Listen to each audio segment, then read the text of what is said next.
Chapter 3 of Deathworlders to the Extreme by Aquastar Dark. Chapter 3, named New Territory. Summary: we get some new perspective, and Shinzo has a breakdown. Heroes. The code name given to intergalactic rescuers, explorers, and glorified officers tied to the HBSC. Heroes could be found across the galaxy, and it was the ambition of many children and civilizations tied to the HBSC to join the ranks of heroes. A result of the media telling and glorifying the stories of heroes, it was one of the few constants that seemed to occur. The media transferring any story into something interesting, no matter how mundane, though it was to the advantage of the HBSC in increasing their fodder. For most civilizations, most criminal and/or dangerous situations are dealt with by local authority. But for certain things, such as intergalactic criminals, incidents in space, or occurrences the local authorities are not trained to deal with, heroes are called in to help. It was for this reason, when a distress signal was sent from an infamous intergalactic trafficking ship owned by the Intergalactic Criminal Overhaul, the "heroes" were called in to review the footage and send assistance. The video itself was short, only 30 or so clicks long, but the additional security footage made it clear that the creature the green-feathered Shiozaki criminal tied up was nothing to sneeze at. It was most certainly something to worry about.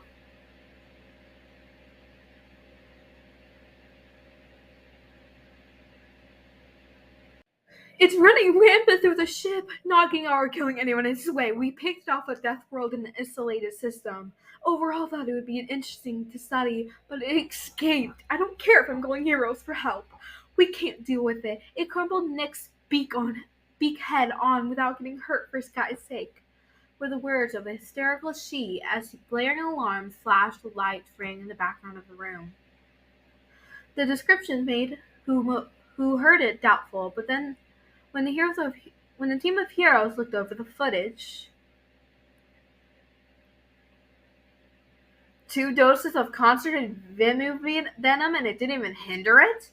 Ken Takaki, aka Rocklock, exclaimed, staring at the 2 distinctly red darts on the Deathworlder's body as it effortlessly knocked down full-grown Shees to the floor. Sir Nida grimly nodded, swiping through the videos and pictures caught of the Deathworlder as it continued its rampage. Yes, a dangerous Deathworlder that isn't taken down by the most potent tranquilizer venom in the known galaxy, and we don't know where it is now, or if the venom effects are delayed. Eraserhead? Aizawa Shota lifted his drooping head from where it was buried in his venom-releasing capture scarf. Your species are immune to each other's venoms, right? Have you ever encountered any creatures immune to it other than yourselves? Only a few select species on my planet that are frequently included in multiple types of poisons in their diet or evolved to escape mine were able to shake it off, and even then it had some sort of effect. Shota glared at the screen. Whatever it is, it's likely capable and frequently does consume poisons far more potent than those we usually encounter. If we can't trank it, and it is strong enough to take out anything in its way, how would we go about capturing it then? Piped up Antaean. A creature capable of canceling gravity with its 5 antennae, and the same species as one of Shota's students. From his spot on the ceiling, the room went quiet for a moment as the heroes thought it over, until... What if we were to concentrate the venom into a dart with enough of a kick to take it down? The full gaze of the room was turned on Midoriya Izuku, a unusually strong Analog and one of Shota's students, who cowered under the attention. I just thought it would work. Since you look at the earlier footage before the shot, you could see it's dragging one of its feet behind a limb. But if you look at the later footage, you can see the darts in the same leg were able to run. That suggests that the dart had some form of numbing effect that, if increased, could potentially knock it out. Shoto fought off a proud purr at his student's analysis and instead added in his piece.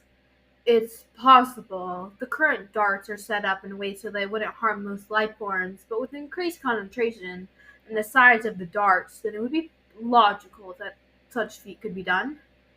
Sir Nidai tapped his tablet.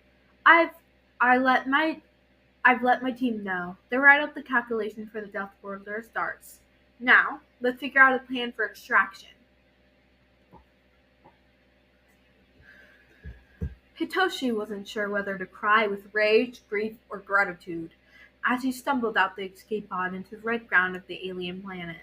So it turned out that the office he decided to hide in wasn't some sort of office, but a freaking escape pod that just skied him into space.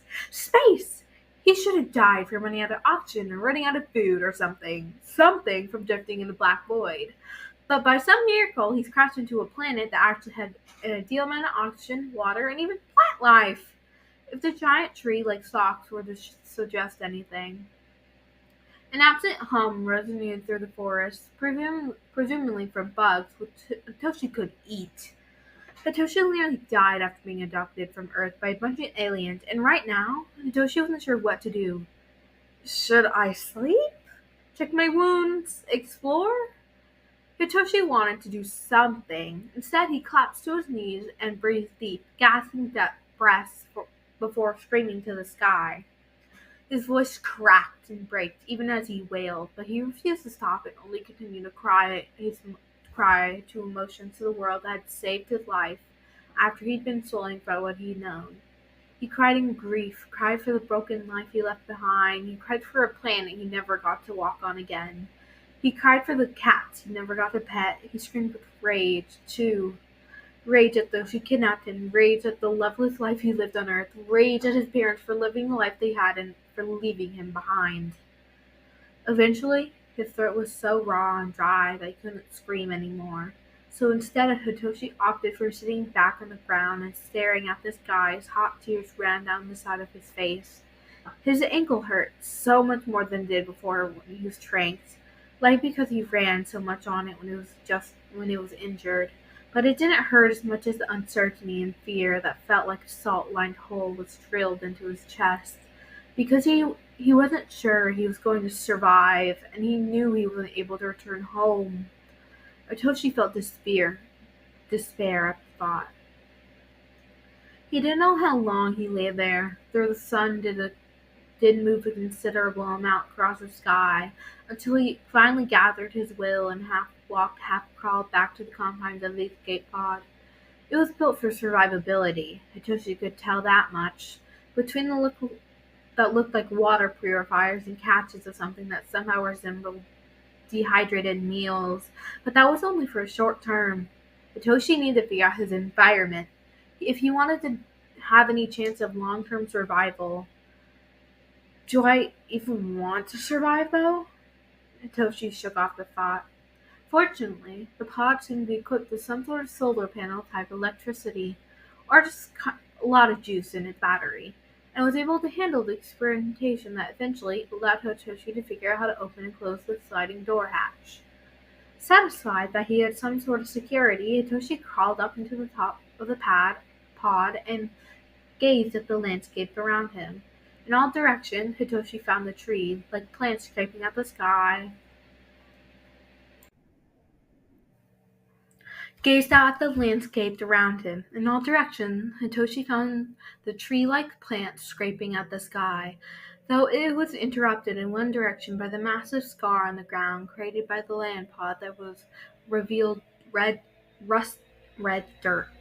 In the opposite direction of the scar, Hitoshi could spot the mountain top peeking out from between the trees. The sky of the planet was blue, much like Earth's, and was cruel comfort to the stranded boy. He stayed up there for a while until the sun began to dip past the mountains and darkness began to claim the surroundings. Wisely deciding not to risk the night of this new planet, Hitoshi opted to retreat back into the pod and shut down the door for night to listen to the faint shrieks and hum of nocturnal creatures.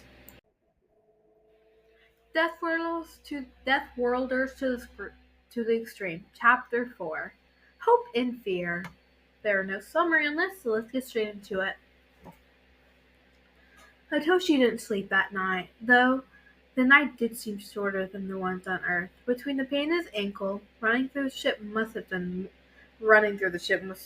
more harm than I thought, and the mind-numbing cold. Hitoshi doubted he would have been able to even if he wasn't a insomniac. Unfortunately, trying to nap a bit more wasn't an option, particularly due to the fact that the sun had already begun to shine through the minuscule windows that dotted the pod. And considering that Hidoshi needed to figure out what he was going to do and his general plan for survival, he needed to get to work. The first step, he knew, would be exploring a feat that would be incredibly difficult and dangerous as a result of his ankle throbbing like a leg-centered migraine, and swelling with a needle-sharp pain. Basically, any sort of walking would need to be minimal unless he plans to get more injured or in pain. Or die. Death was an option too. Not that I'd be alive enough to care. Hitoshi groaned and rolled over, blinking his heavy as lead eyelids at the sunlit window and opened his closed stiff fists. His body felt like a crushed paperweight, and his body angrily gnawed at itself with painful ferocity. Taking in sharp breaths with each pang of protest, Hitoshi rolled into his knees and crawled into the storage container where he found the dehydrated food earlier and retrieved one of the silver packages. Seeing as this was an alien food that Hitoshi hadn't tried before, he opted to give it a slight sniff as he opened it and dropped a small bit into his tongue with his nose detecting nothing but cardboard and a slight metallic scent. Hitoshi waited a few minutes for any potential signs of poisoning, and by the time the sunlight fully illuminated the pod, he decided to reward his patience and lack of illness with the rest of the dehydrated meal. The dry mush tasted odd, to say the least. Mostly flavorless, it gave a slight indication of some sort of leafy green with a metallic hint dancing at the side. Hitoshi quickly decided that unless he puked it up later, he would be eating something would only eat if he had to. It wasn't incredibly disgusting per se. He'd eaten worse, but wasn't the sort of thing he'd finish without a couple gagging moments. Once he choked down the remaining bit of mush with a dry shudder, Hitoshi rummaged through another container for a bottle of water that he popped open with his teeth and took a quick sip. In a couple of drops of water, Hitoshi realized his throat was parched as the Sahara Desert itself, and guzzled down the water so quickly it was a miracle he didn't choke. With his meal eaten and his stomach partially satisfied, Hitoshi decided to plan for his day.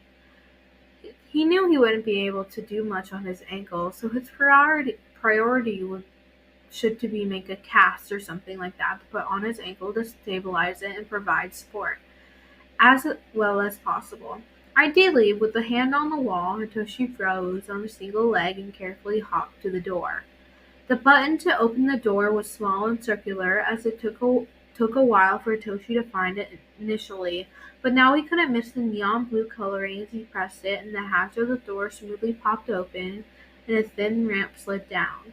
Landing against the dirt with a soft clang, crouching, Hitoshi scooted down to the ramp on his butt, but stood back on the single leg once he reached down to the bottom. Unfortunately, the ground was pretty level, aside from the massive ditch created by the landing pod, so he didn't have to worry too much about hopping over any hills or rocks on the ground. Hitoshi quickly reached the first tree-like plant and ran a finger over its rough, white bark until they met a crack in the bark where Hitoshi deftly gripped and pulled at the frosty until a significant piece of bark came away with a sharp creak in his hand. Hitoshi grinned and dropped the piece of bark into the ground to use for his leg and began to mess with the wood itself. The wood felt softer than the bark, and when Hitoshi looked closer, rather than obvious vertical lines ran up and down the tree like multiple strings bound together with glue.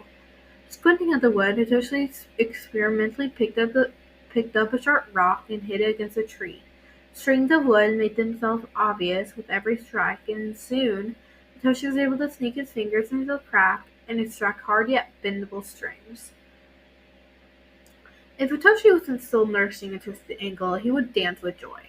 Instead, he opted to plop down to the ground with strings in his hand and began to create a brace for his ankle, with an awkward yet determined experimentation. His attempts weren't perfect. He had to get up a couple more times for more material when the bark cracked in his hand or the string was bent too far and it broke. But eventually he had a functional brace on his foot that was snuck into his shoes so he wouldn't have to take it off when walking outside. Standing up again, Toshi hopped on the hill, hopped between the trees, making sure to keep the pod always in sight. Began to explore the forest. Twigs and branches and hard leaves littered the forest floor, and with further examination, Hitoshi found the twigs and branches to be solid wood, unlike the stringy body of the tree itself, and collected a couple of straighter branches with sharpened weapons and tools for later use, plus an additional large one that he used as a cane. The greenery and possible foods Hitoshi discovered ranged from being almost identical to the Earth-like to completely entirely alien. There were a couple of bushes at the base of a tree that held fruits that resembled a cross between a lemon and a pineapple. So Hitoshi collected one to experimentally try, along with a couple leaves of the bush that Hitoshi lay near the pod in full sunlight to see if they could use for anything when dry.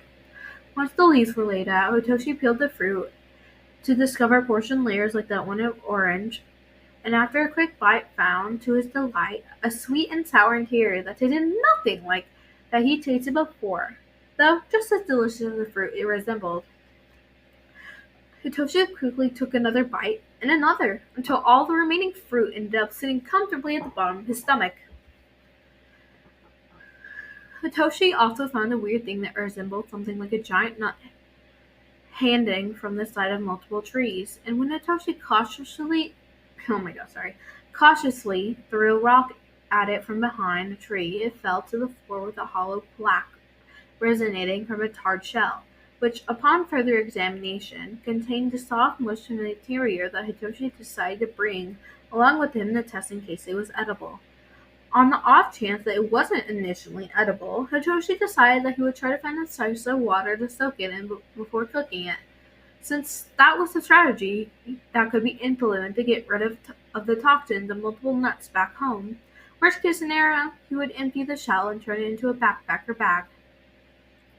There were also a few bugs, since they were almost identical to beetles in multiple ways, except they were huge. Hitoshi decided that was what they were, but that Hitoshi discovered as well, though, since he wasn't sure if they were edible or not, he decided to leave the common creatures for further testing, in case they were outright poisonous, even if they might contain some necessary protein. The sun was fast approaching the mountains by the time Hitoshi had finished surveying the surrounding area and returned to the pod with prizes in tow and returned to the spot where he slept the night before. He lay down multiple leaves for cushioning and wrapped a few around himself for warmth. Since it had been multiple hours since his lunch, Hitoshi's stomach was empty of its previous meal, so he decided to take a fingerful of nut interior and swallow it before curling up in his bed. With his ankles elevated above his hips atop a crate that cushioned with a couple more leaves, between the tired exhaustion in his limbs and the increase in warmth from the leaves, Hitoshi found himself falling asleep quickly and with the hope that he might just survive, if the day had anything to show, delve into a sleep slumber for the night. Shota's ship was near unnoticeable among the crowd of its bright counterparts, just as Shota preferred. To be noticeable was to be a target, and to be easy to spot. Illogical. To be as a hero, yet it was something so popular that his own opinion was more than a little uncommon. Even still, Shota's fur stood on end as the fleet approached the source of the distress signal. Not far from the fear of being shot at, but far from the fear of the creature they had come to collect. The plan for the raid was quick yet efficient: get in groups, find the deathworlder, and try to make peaceful contact. That didn't work? Trinket. Yet, Shota knew that something as unknown and explicitly dangerous as the deathworlder, it had potential to become incredibly complex incredibly quickly, and he wasn't so sure they were prepared for such a situation. The multiple darts were stored in the gun attached to his hip, and he was determined not to let even a single one of them go to waste. Not with how much venom he'd donated to make them. No, not to mention the fact that they might be the only thing to take it down harmlessly. It had taken over 30 wars for a viable contraction to be calculated and created, concentration to be calculated and created for the Death Worlder, and no time had been spared for testing. Not with the Death Worlder on the loose. It was a logical plan, but still, Shota couldn't help but feel worried that the darts wouldn't do anything but anger the creature. No matter how illogical such a thought process was when the amount of calculation was considered. Despite that, as the fleet approached the floating trafficking ship, Shota couldn't help but feel that something was going horribly wrong.